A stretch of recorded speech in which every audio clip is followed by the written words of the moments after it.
നമസ്കാരം, VCV ന്യൂസിലേക്ക് സ്വാഗതം. ഞാൻ VC മനോജ്. ആദ്യം പ്രധാന വാർത്തകൾ.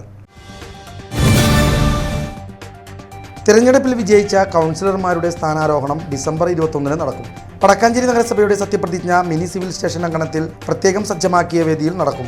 ആദ്യമായാണ് സത്യപ്രതിജ്ഞാ ചടങ്ങ് നഗരസഭാ കാര്യാലയത്തിന് പുറത്ത് സംഘടിപ്പിക്കുന്നത്. മുതിർന്ന അംഗം മറ്റ് അംഗങ്ങൾക്ക് സത്യപ്രതിജ്ഞാ വാചകം ചൊല്ലിക്കൊടുക്കും. വടക്കാഞ്ചേരി ബ്ലോക്ക് പഞ്ചായത്തിലും വിവിധ ഗ്രാമപഞ്ചായത്തുകളിലും അന്നേ ദിവസം തന്നെ സത്യപ്രതിജ്ഞാ ചടങ്ങുകൾ നടക്കും. പുതിയ ജനപ്രതിനിധികളെ വരവേൽക്കാൻ തദ്ദേശ സ്ഥാപനങ്ങളിൽ ഒരുക്കങ്ങൾ പൂർത്തിയായി. കൈപ്പറമ്പിൽ നിയന്ത്രണം വിട്ട കാർ ഡിവൈഡറിലിടിച്ച് മറിഞ്ഞു. തൃശൂർ കുറ്റിപ്പുറം സംസ്ഥാന പാതയിൽ കൈപ്പറമ്പ് നൈൽ ഹോസ്പിറ്റലിന് സമീപം ഇന്ന് രാവിലെ 6:30യോടെയാണ് അപകടം നടന്നത്.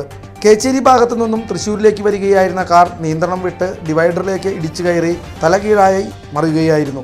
അപകടത്തിന്റെ ആഘാതത്തിൽ ഡിവൈഡറിന്റെ ഇലക്ട്രിക് പോസ്റ്റ് ഒടിഞ്ഞു വീഴുകയും കാറിന്റെ മുൻഭാഗം പൂർണ്ണമായും തകരുകയും ചെയ്തു. ഡ്രൈവർ പരിക്കേൽക്കാതെ തലനാരിഴയ്ക്ക് രക്ഷപ്പെട്ടു. ശബരിമല അയ്യപ്പന്റെ ഭക്തിഗാനം വികലമായി ചിത്രീകരിച്ചുവെന്നാരോപിച്ച് CPM-നെതിരെ സംസ്ഥാന പോലീസ് മേധാവിക്ക് പരാതി.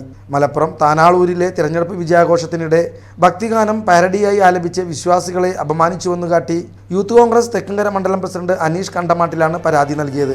പാട്ടിന്റെ ദൃശ്യങ്ങൾ ഉൾപ്പെടെ തെളിവായി നൽകിയ പരാതിക്കാരൻ മതവികാരം വ്രണപ്പെടുത്തിയവർക്കെതിരെ കർശന നടപടി വേണമെന്ന് ആവശ്യപ്പെട്ടു. CPM പ്രവർത്തകരുടെ പ്രവൃത്തി വിശ്വാസി സമൂഹത്തെ ആകെ അപമാനിക്കുന്നതാണെന്നും പരാതിയിൽ ചൂണ്ടിക്കാട്ടുന്നു.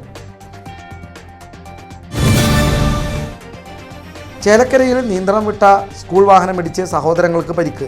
ചേലക്കര ചാക്കപ്പൻപടിയിലാണ് സംഭവം. പരീക്ഷയ്ക്കായി സ്കൂളിലേക്ക് പോകാൻ ബസ് കാത്തു നിൽക്കുന്നതിനിടെ അമിത വേഗതയിലെത്തിയ മറ്റൊരു സ്കൂൾ ട്രാവലർ വിദ്യാർത്ഥികളെ ഇടിച്ചു തെറിപ്പിക്കുകയായിരുന്നു. ഗുരുതരമായി പരിക്കേറ്റ ഇവരെ ഉടൻ ചേലക്കര താലൂക്ക് ആശുപത്രിയിലും തുടർന്ന് വിദഗ്ധ ചികിത്സയ്ക്കായി തൃശൂർ മെഡിക്കൽ കോളേജ് ആശുപത്രിയിലും പ്രവേശിപ്പിച്ചു.